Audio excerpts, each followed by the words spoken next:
Petrus kemudian menggambarkan Paulus sebagai saudara kita yang terkasih. Paulus di dalam suratnya, Petrus mengakui kebijaksanaan yang diberikan kepada Paulus. Petrus mengenali surat-surat Paulus sebagai kitab suci.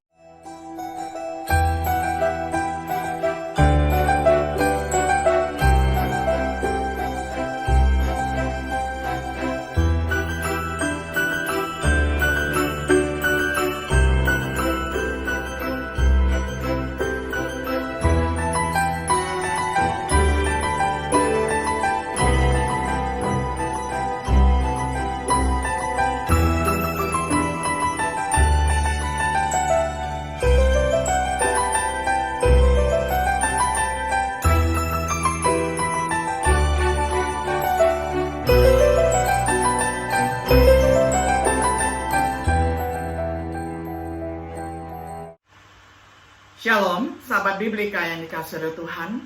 Senang sekali hari ini kita dapat berjumpa kembali di dalam acara refleksi sahabat Biblika. Pada hari ini kita tiba pada episode yang ke-6 di dalam serial pembahasan kitab Galatia dengan tema Paulus dan Petrus. Saya akan bacakan firman Tuhan untuk kita semuanya dari kitab Galatia pasal 2 ayat 6 hingga ayat yang ke-19 di dalam terjemahan sederhana Indonesia. Orang-orang yang dianggap terkemuka di Yerusalem itu tidak memberikan tambahan apapun kepada kabar baik yang sudah saya sampaikan. Sebenarnya saya tidak peduli kedudukan orang, entah mereka terkemuka atau tidak. Lagi pula, memang Allah tidak pilih kasih kepada siapapun. Akhirnya mereka pun menyadari bahwa pelayanan yang Allah berikan kepada saya berbeda dengan Petrus.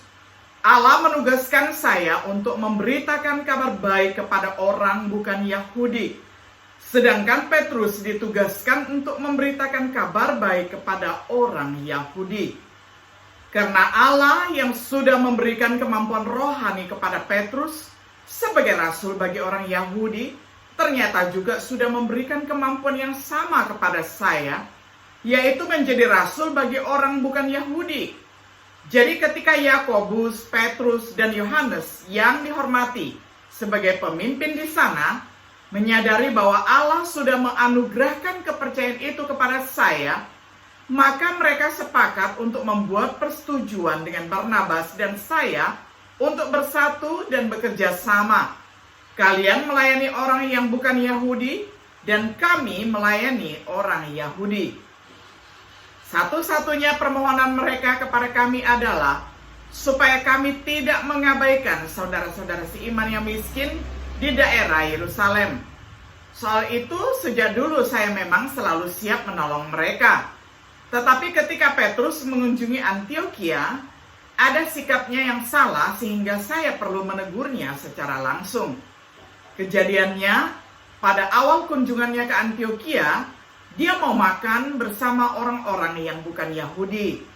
Namun belakangan ketika rombongan yang diutus Yakobus sudah tiba, Petrus memisahkan diri dan menjauhi orang-orang yang bukan Yahudi itu. Dia takut menyinggung rombongan Yahudi yang baru datang, karena mereka termasuk pihak yang mengharuskan sunat bagi semua saudara seiman yang bukan Yahudi. Lalu orang-orang Yahudi yang lain pun ikut bersikap munafik seperti Petrus. Mereka berhenti makan bersama orang bukan Yahudi yang hadir di situ.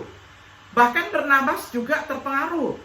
Melihat sikap mereka yang tidak sesuai dengan ajaran benar dalam kabar baik tentang Kristus, saya langsung menegur Petrus di depan semua orang itu. Bukankah engkau sebagai orang Yahudi sudah hidup seperti orang bukan Yahudi dengan bergabung bersama mereka kemarin? Tidak pantas sekarang engkau berpura-pura mendukung orang Yahudi yang mau memaksakan peraturan Yahudi kepada orang dari bangsa lain. Saudara-saudari, memang orang Yahudi punya kebiasaan menyebut bangsa-bangsa lain sebagai orang berdosa karena mereka tidak memiliki hukum Taurat. Tetapi sekarang kita sudah tahu bahwa tidak seorang pun bisa dibenarkan di hadapan Allah dengan menaati hukum Taurat, baik orang Yahudi maupun bukan. Satu-satunya cara untuk dibenarkan di hadapan Allah hanyalah dengan percaya kepada Kristus Yesus. Berarti kami orang Yahudi ternyata orang berdosa juga. Namun sekarang kita dibenarkan di hadapan Allah karena percaya penuh kepada Kristus, bukan karena melakukan hukum Taurat. Sebab tidak seorang pun sanggup menaati semua hukum itu. Ada orang Yahudi yang sudah percaya kepada Kristus, tetapi belum mengerti syarat untuk dibenarkan di hadapan Allah, yaitu hanya dengan bersatu dengan Kristus. Mereka pikir kalau kita tidak lagi bergantung pada hukum Taurat, berarti kita sudah menjadi orang berdosa. Itu salah besar. Menjadi pengikut Kristus sama sekali tidak menjadikan kita orang berdosa. Dulu kami sudah mengajarkan, percayalah kepada Kristus agar dibenarkan di mata Allah. Kalau sekarang kami kembali mengajarkan, berbaliklah dari Kristus dan bergantunglah pada hukum Taurat lagi, itu berarti kami menjadi orang berdosa. Dulu waktu saya berusaha menaati seluruh hukum Taurat dengan kekuatan sendiri, saya menyadari bahwa saya tidak sanggup dan pasti mati dalam dosa. Tetapi dalam keadaan putus asa itulah, saya menyadari pemberian Allah melalui Kristus, yakni hidup yang kekal. Galatia 2 ayat 6-19. Sahabat Biblika yang dikasih oleh Tuhan, Rasul Paulus membela kerasulannya di Galatia dengan menceritakan kontaknya yang terbatas dengan rasul-rasul lain, khususnya Petrus. 2 episode ketika dia bertemu dengan para rasul, terutama Petrus. Hubungan antara Paulus dan Petrus sering disalahartikan. Bahwa Petrus memiliki keunggulan atas Paulus, ini adalah pandangan Katolik. Bahwa mereka memiliki perbedaan doktrin, ini adalah pandangan kritik Alkitab. Buktinya Alkitab menunjukkan sebaliknya. Baik di Galatia maupun di tempat lain dalam kitab suci, kita mencatat kesetaraan dan rasa hormat mereka satu sama lain. Dari teks Galatia 2 ayat 6-19, kita perhatikan yang pertama, kunjungan Paulus ke Yerusalem. Di dalam kesempatan, Paulus, Barnabas, dan Titus telah pergi ke Yerusalem melalui petunjuk wahyu Tuhan.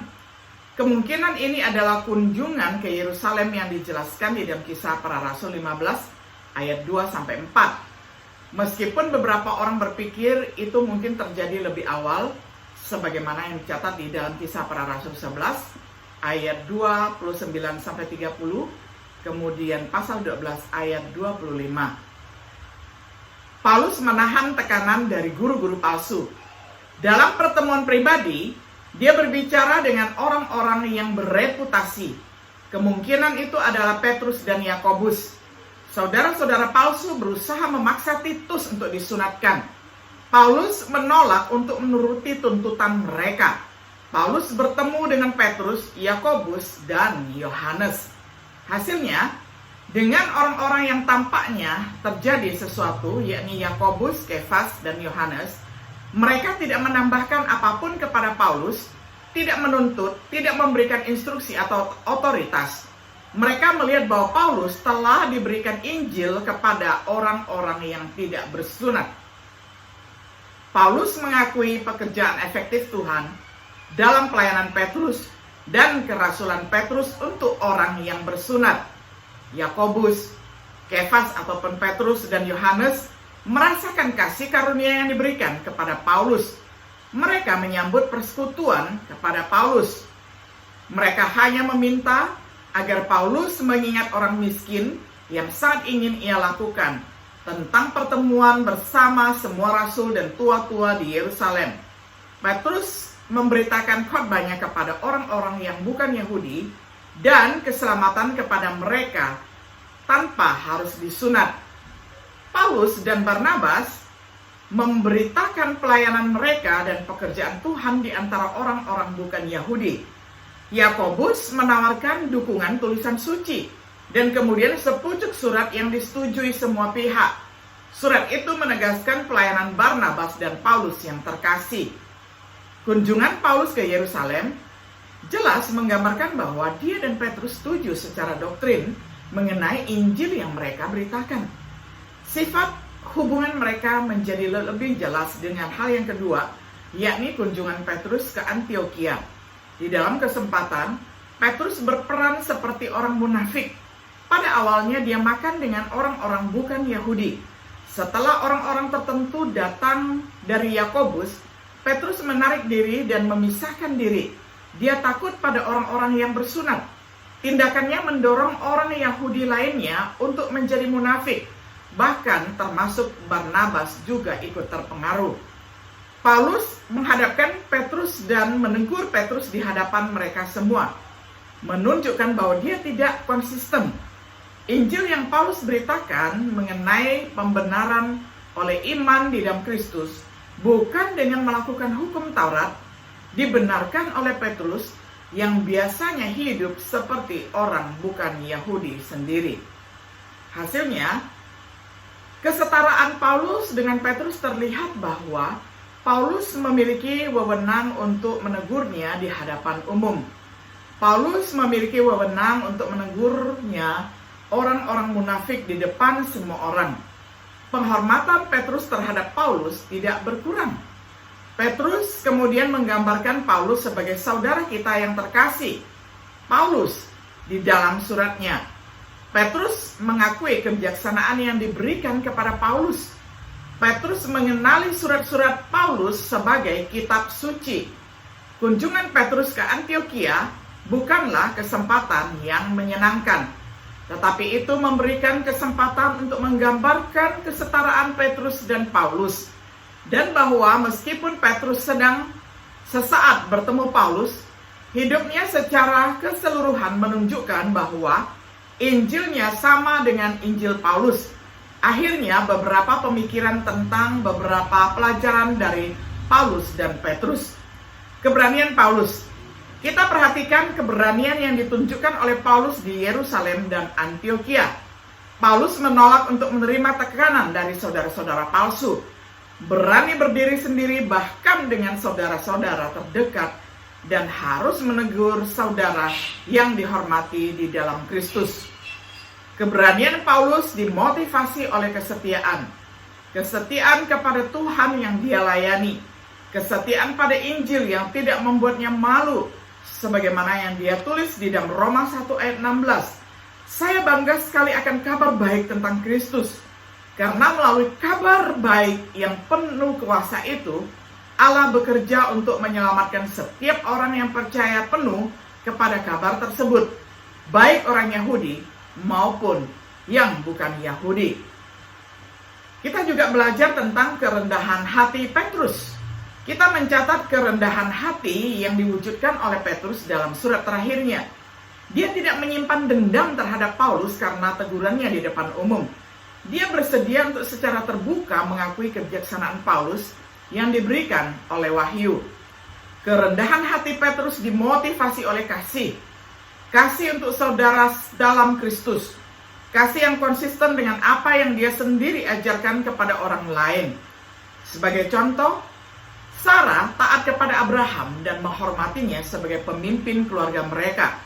Kamu juga akan menjadi anak Sarah kalau kamu terus berbuat baik dan tidak khawatir menghadapi kesulitan apapun. Kepada para suami, hendaklah kalian masing-masing juga hidup baik dengan istrimu dan menyadari bahwa secara jasmani perempuan lebih lemah daripada laki-laki. Kamu harus menghormati istrimu, mengingat bahwa dia atas kebaikan hati Allah juga mewarisi hidup yang kekal. Kalau kamu tidak menghormati istrimu, maka doa-doamu tidak akan dijawab Allah. Kesimpulannya, hendaklah kalian semua hidup dengan satu tujuan, turut merasakan apa yang dirasakan oleh saudara-saudari seiman, saling mengasihi, saling mengasihani, dan ramah satu sama lain. Ketika orang lain berbuat jahat kepadamu, janganlah membalasnya dengan kejahatan. Ketika orang lain menghinamu, jangan membalas dia dengan penghinaan. Sebaliknya, berdoalah supaya Allah memberkati dia. Memang untuk itulah kita dipanggil menjadi milik Allah yang istimewa, yakni supaya ketika kamu dibuat susah, kamu membalasnya dengan memberkati. Dengan begitu, kamu juga akan diberkati Allah di kemudian hari. 1 Petrus 3 ayat 8 sampai 9.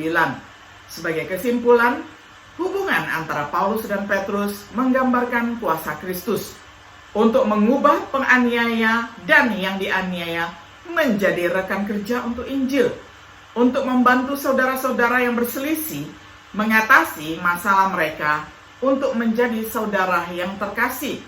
Sementara Paulus dan Petrus memiliki fokus yang berbeda dalam pelayanan masing-masing, mereka melayani Tuhan yang sama, memberitakan Injil yang sama.